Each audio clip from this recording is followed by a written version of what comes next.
Yo, what's good? It's your man 100 Grand Ross for The Rock Never Stops.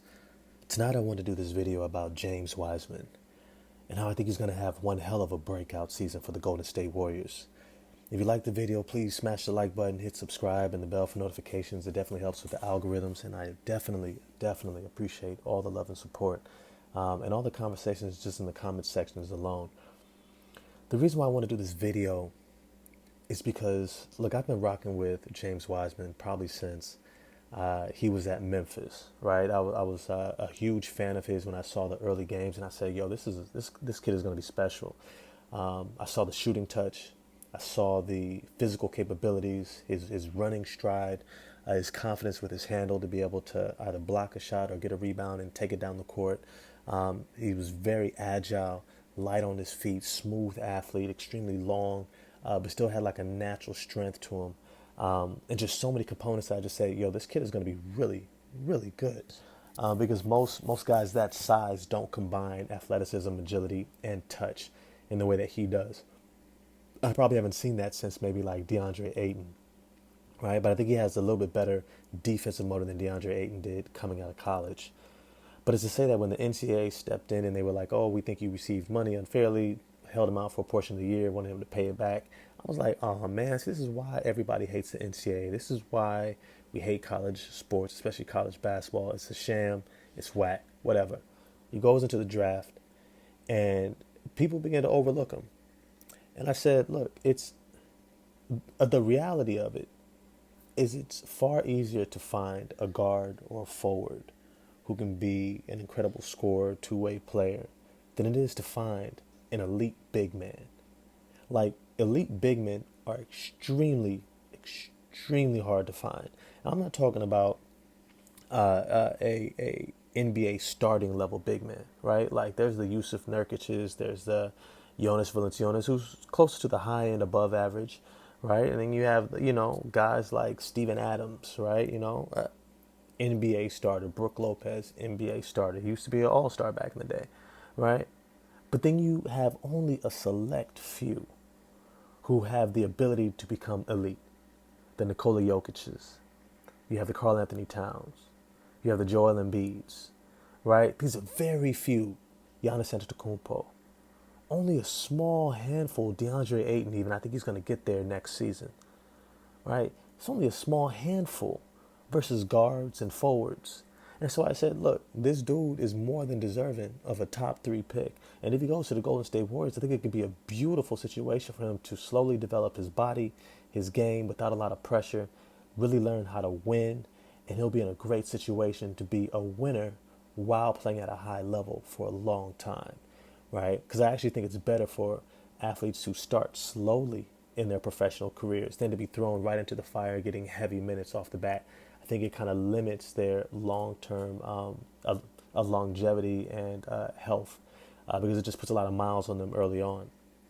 But as to say, when James Wiseman started off, and he started off a little bit slow, had a couple of a little nick injuries, wasn't getting a lot of playing time. People started really rag on him because they were like, "Yo, look at Anthony Edwards, or look at a LaMelo Ball," and they were just like, "Yo, these dudes are really good." But I was like, look, going to a Golden State Warriors type situation, that's a championship level team, you're not going to get a lot of playing time early on. You're not going to have an opportunity to really show what you can do. You're really going to be in a position where you're going to have to learn how to play your game in a way that translates to winning. And a lot of these guys don't know how to do that. A LaMelo Ball is still figuring that out, right? Anthony Edwards is still figuring that out. These are first round exit type of guys who are really getting there based on, a lot of other guys on their team. LaMelo Ball still trying to get out of the play-in tournament, right? These are talented guys, but they're still learning how to apply their talent to winning.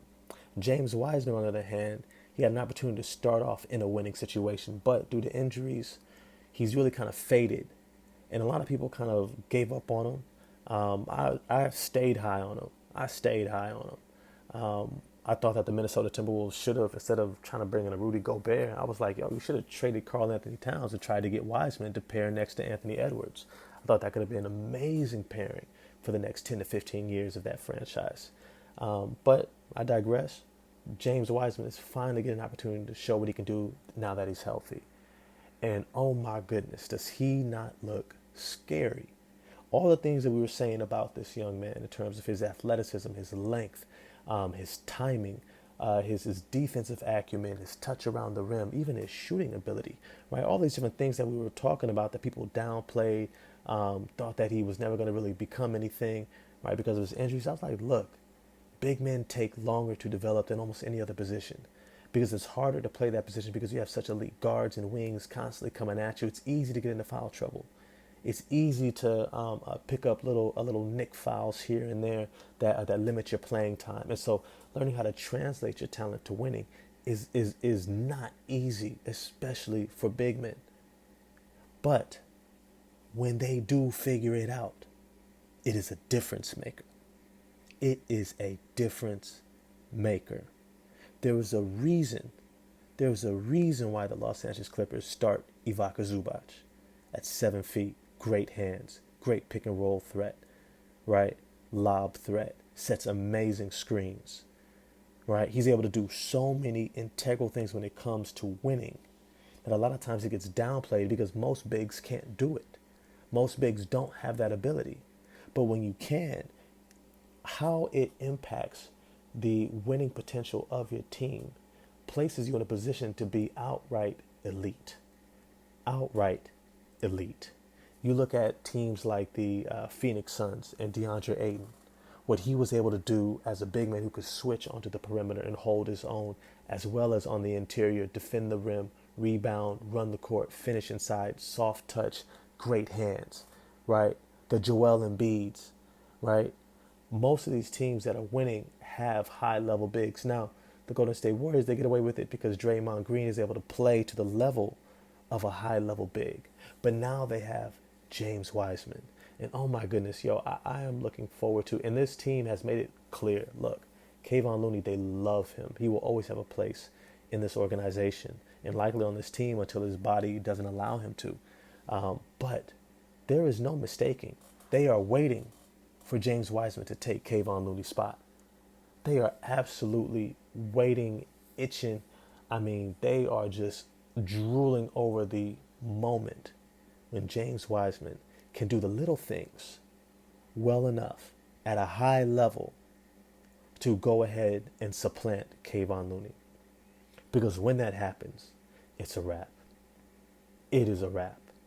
When the Golden State Warriors have that lob threat that they used to have with JaVale McGee on top of the rim protection, the ability to run the floor in transition with somebody like Andrew Wiggins and Jordan Poole, right? When he's able to do things like block shots because you have Draymond Green and Klay Thompson and Andrew Wiggins defending at such a high level on the perimeter and they can close off the rim. This is how they change the game when they begin to play elite perimeter scorers. Right, they can really get up on it because they have a guy who can hold it down there. Right, Kayvon Looney does a great job positionally, but he can't erase shots at the rim. That's not what he does. And even James Wiseman learning things like verticality, jumping straight up, not always going after blocks, knowing when to just stand there and be tall and then get ready for the rebound and box out versus putting a hand up and actually going for it because you have a Draymond Green behind you to actually get the rebound. Right, I can only imagine what this tandem is going to be between James Wiseman and Draymond Green. Can you guys imagine? Can you imagine one of the best help defenders and on-ball defenders also in Draymond Green with a big like James Wiseman? He hasn't had that since Andrew Bogut. And remember when they did have that tandem with Andrew Bogut and Draymond Green, they were a top 5 defense. He was a defensive player of the year. If James Wiseman could give them those type of minutes, not to mention his outside shooting touch, his ability to finish around the rim, to get those dump offs, and taking advantage of mismatches down there with this type of unselfish team and this type of system, man, the Golden State Warriors are going to be on their way to repeat. Period. Like last season, okay, we could have said that the Milwaukee Bucks could have had a chance against the Golden State Warriors in the finals if they had made it there, right? A lot of people say if Chris Middleton didn't get hurt, they could have made it back, and it would have been, terrible for the Golden State Warriors because they have nobody who can match up against them. I agree. They had nobody for Giannis Antetokounmpo. And I'm not saying that James Wiseman can hold a Giannis Antetokounmpo. I don't think he really can. Nobody can. But if you have two forwards like Draymond Green and Andrew Wiggins who are able to guard Giannis Antetokounmpo in transition and on the perimeter. And then if they get beat, you have a James Wiseman waiting for him. That that is the recipe for success against a Giannis Antetokounmpo, or against a Joel Embiid, or against a Nikola Jokic. When you can have somebody like Draymond Green frustrating these elite bigs and playing up under them and getting underneath their handle and challenging their shot on the perimeter, and if they're able to bowl their way past him, they have to deal with a 7'1", 7'6" wingspan, shot blocking center like James Wiseman, with his length, with his footwork, with his timing ability around the rim, right? And long term, I mean, not even just long term, I think this season, we're going to see him have the type of breakout that another elite big man had back in the day. But you guys might remember Andrew Bynum for the Los Angeles Lakers. He was coming right after the Shaquille O'Neal trade, and he was brought in out of high school, I think out of Westchester, New Jersey. Came out of high school, and guys were like, who is this dude? And he sat on the bench, didn't get a lot of playing time, but he slowly developed his body, slowly developed his game. And next thing you know, he began to get steady playing time in his second or third season. And oh my goodness, he started to break out, playing next to Paul Gasol, playing next to Kobe Bryant, Lamar Odom, and these veterans who were able to kind of like really shelter him in, cover a lot of his weaknesses, and set him up to make the game easy. You began to see him thrive in his strengths, defending the rim, finishing inside, much of what James Wiseman is going to be asked to do this season.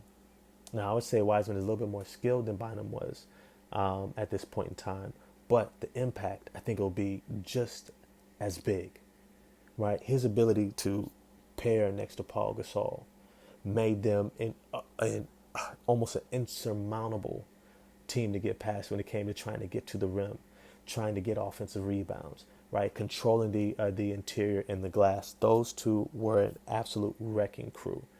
And I think that James Wiseman and Draymond Green are going to be that this season.